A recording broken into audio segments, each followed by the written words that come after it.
Tonight, the Call 6 investigators are digging deeper into one of the state's most controversial state agencies, the Department of Child Services. They investigate child abuse and neglect. But who's watching DCS to make sure they are doing their jobs? Call 6 investigator Kara Kenny joins us now with the exclusive interview with the woman keeping tabs on the embattled agency. Kara. That's right, Todd. We wanted to know what it takes to watch over a state agency as large as DCS, and if the woman in charge of investigating them is really having an impact. After all, lawmakers created the office to keep better tabs on DCS and to better protect children. Alfreda Singleton Smith is busy. Excuse me. I've given you their number. You get a lot of phone calls. I get a few,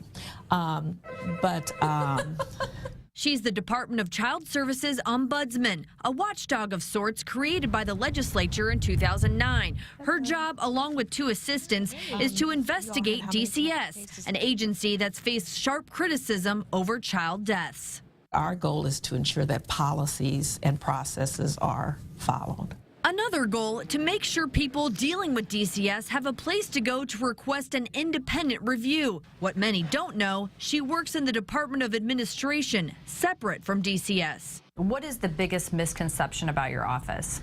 That we are a part of Department of Child Services, and that we are, in fact, we work with the department, we work for the department, and that we make the decisions. So a lot of times, our constituents will call and say, well, you made the decision. The staff of 3 is handling a growing number of complaints, well over 200 a year. Anything that has to do with children and families, people are going to be passionate about. Smith's passion is social work. She says it's her calling to impact the lives of children, and she has no regrets even on the toughest days. The governor appointed Smith ombudsman a year ago while she was working for The Villages, a nonprofit specializing in foster care, adoption, and family services. What's the most common complaint that you hear about DCS? Probably around assessments. Assessments meaning what DCS decides about whether child abuse and neglect happened or not.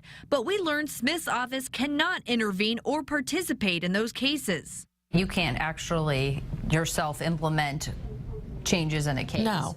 In fact, they can't get involved unless the person's tried to resolve the issue with their family case manager or a DCS supervisor. Smith can investigate, review, and issue recommendations to DCS, which they can choose to follow or not follow. 95% of the time, those recommendations, DCS does respond in a positive manner. Both DCS and the DCS Ombudsman are under the purview of the governor, so we had to ask. Would you say you're objective when it comes to examining DCS? Oh, yes. I would say so. According to its annual report, the Ombudsman investigated a case alleging a conflict of interest with a DCS employee put a child at risk. Smith's office recommended the local office improve communication and address the role of bias among family case managers. Smith says the phones tend to blow up after a big DCS news story like our one-on-one with Mary Beth Bonaventura. But the office prides itself on getting back to citizens within a day or less. She says the majority of the time, DCS makes decisions in the best interests of children. There's always going to be room for change because people are always changing.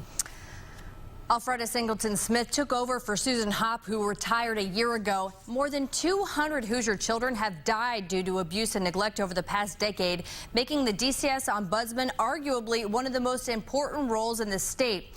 Now, if you have a complaint regarding the Department of Child Services, you can go to our website, theindychannel.com, and look for this story. I'm Call 6 investigator Kara Kenny.